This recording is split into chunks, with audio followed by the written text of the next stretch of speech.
Shalom, family. Thank you for tapping in with me today. We're going to be going over some TikTok videos. I be on TikTok more than I like to admit.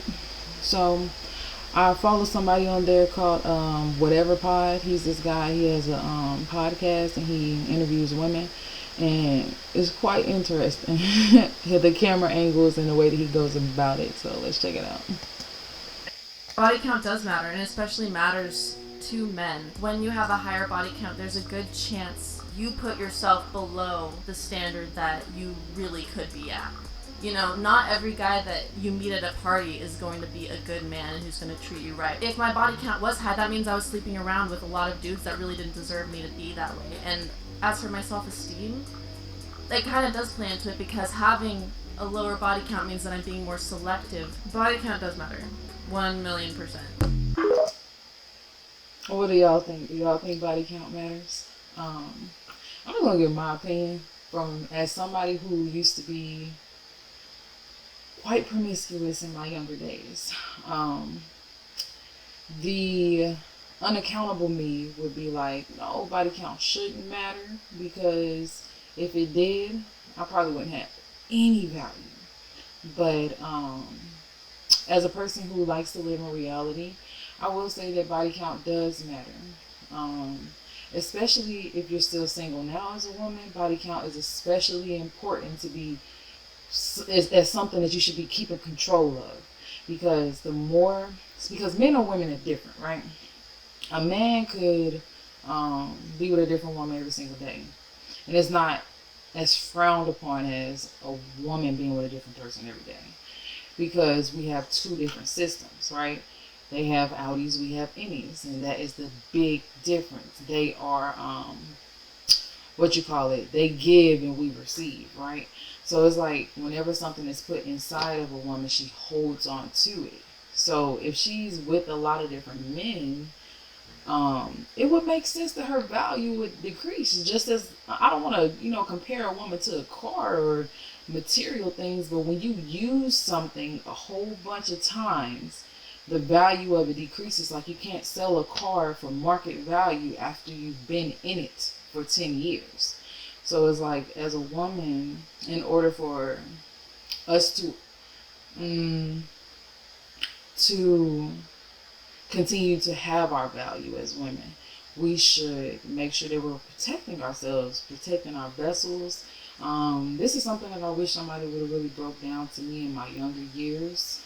I went through a lot of traumatic things as a child, so I never really understood the value of my body and of myself as a woman. So I devalued myself over many years, and thankfully, toda that I was blessed enough to have a man who doesn't care about that because he understands where I came from. But for a lot of women who are continuing to perpetuate that bad habit of devaluing themselves and calling it liberation and feminism, I just wish that they would wake up because you're not doing yourself a favor by continuing to add body upon body. Um, the entire acting of itself, sex, is a spiritual thing. So it's like the more that you allow to come into you, the less that you'll have of yourself. Because of the way we're built as women, if you have a whole bunch of sexual partners, you're going to lose yourself as a woman. I believe this is why I used to be so masculine. I believe this is why I was a lesbian for a while. Like, I believe this had a lot to do, like, being too sexually active and also being in traumatic situations as a child. All of that ties into the promiscuity of a woman and the continuation of that bad habit. But, I just encourage my sisters to protect your body. This is why men seek purity. This is why they like virgins, because they want to be the first. They want to be with something that's untouched. They want to be the one who teaches her everything she knows and shows her things that are new. It's like, as a man, how can you be over your woman when your woman's been everywhere? So it's just something to think about in the long run. If you see yourself maybe one day having a husband, are having a family, think about your future husband. Think about your future spouse in the way of, would he be okay if I handled my body in this way? And don't be like me. Don't come to the realization in your late 20s that you need to get it together. Like, if you're in your early 20s watching this video, I encourage you to start valuing yourself, because you're special, you're wonderful, and don't give yourself away to just anybody. Make it special, just like you are. I don't like makeup. I'm against makeup. I don't think it's good for women, and I don't think they really need to be using it, honestly. I think it takes away. Makeup it's capitalizing on women's insecurities when it's something that they can easily fix. I think it takes away from a woman's natural beauty, and also, it is so bad for you. Like, you think about how skin absorbs things. When you read the ingredients on a foundation bottle, what is in it? You can't even pronounce it. It's a bunch of crap that you're putting on your face. And that is in turn making your skin worse. So you have to keep buying more foundation to cover up what it's creating. Personally, I don't wear makeup. Personally, I don't like makeup. Personally, I don't think women need makeup. Like, I understand that some people have, like, problems with their skin and stuff like that, but I'm a firm believer in natural remedies and really getting down to genetics and figuring out what it is you need in your body to regulate what you got going on. Skin is always a good indicator that something might be going on the inside, but aside from that, like makeup, we as women get mad at men for lying, right? We get mad at them for projecting things to us that are not true. But if you go around in makeup and wigs all day, how can you be upset when a man lies to you when you're doing the same thing? Because you're literally walking around looking like something you don't really look like. You don't really look like that. And it's like, why are you doing that? Don't you think that you're beautiful? Like, don't you think that you're enough without that? Like, who told you that you needed that? Like, are you following social media?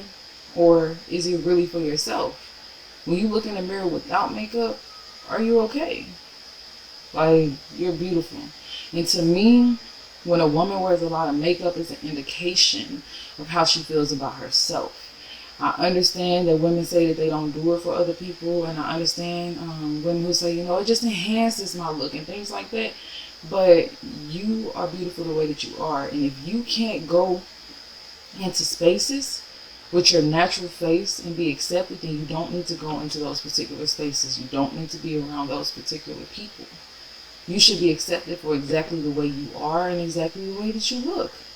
You don't need anything to help you. What is funny is, I don't know what was those facial expressions of those other women. It's hilarious, because if what she's saying wasn't true, why would it trigger you? Why would it make you look at her like she's crazy? She don't have on any makeup. She's living proof that it's not necessary. And it's not like she's an exception. Like, it's not like she's not any more beautiful than anybody else. It's just that she's accepted, okay, this is the way I look. I want to embrace it and be confident about it, because I'm beautiful. You have to begin to think that about yourself. Like, no amount of makeup, foundation, anything can cover up if you're ugly. So it's like, you might as well just accept the way that you are and start living in the beauty that you were given. It's just my opinion. That's just my opinion. The whole time I was seeing him, I was kind of just using it as a psychology experiment, and I didn't really like the guy. I more just wanted to see if I could break his heart. And it was fun. So did you break his heart then? Just a wee bit. I hope I did a little damage. Wow. Okay. Why do you hope that you did a little damage? I like humbling men. You like humbling men. She likes humbling men, but she doesn't like humbling herself. Your pastime is humbling men. Okay. You do work at strip clubs, so do you humble men there? No, I take their money.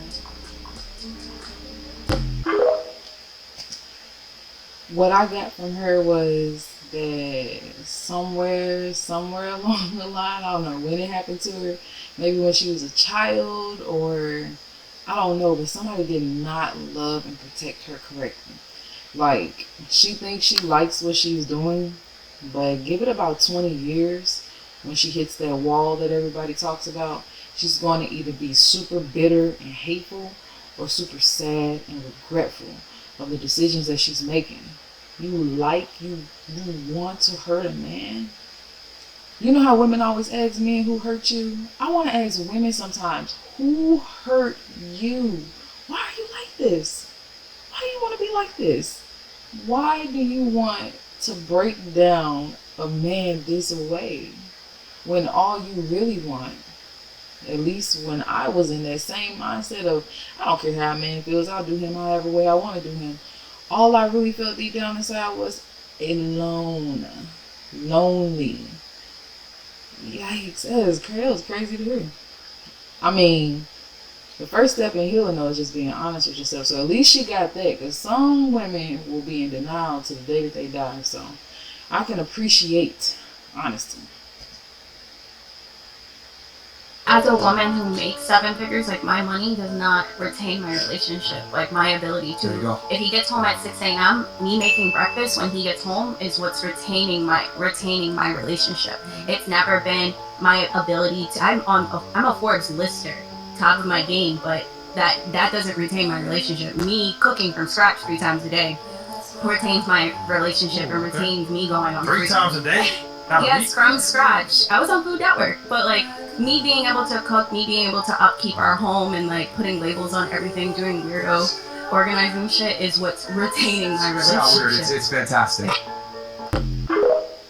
Hey, that's beautiful to see. And I love it when they pan to the other women and show their reactions when a woman is just speaking from a very feminine, natural place.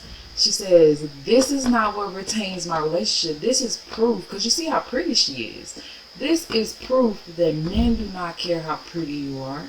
They do not care how much money you make. They care about, are you submissive? Are you going to serve them in the way that they want to be served? Are you going to do what it is that they need for you to do? They don't care about, she's a Forbes lister. Many of us are not even Forbes listers. So it's like, if her man, who knows that she probably makes more money than he does, still finds the most value in her being traditional rather than her having that independent modern mindset, that in of itself is evidence of what it is that a man truly desires from a woman. And this is how you separate men who want you for the long term, want you for a wife, and men who want you as arm candy and want you for a night. And I'm not sure what a lot of women's goals are. I just know what mine was. I just know I wanted a husband. And I know that I wanted to be a wife. And it's like, when you're coming to a man with a presentation of yourself as a woman, the last thing that he wants is to feel like he's in a relationship with another man. He wants to feel like he's in a relationship with a woman. And so we have to do womanly things, like homemake, be willing and ready to have children, cooking, cleaning. And it's like, if you really bag up off of what society told you to be as a woman, you'll see when you're acting in your natural feminine energy that these things come naturally to you. And you'll like it. You'll like doing them. I appreciate y'all watching me today. I wish and I hope and I pray for the best for you. Peace and shalom.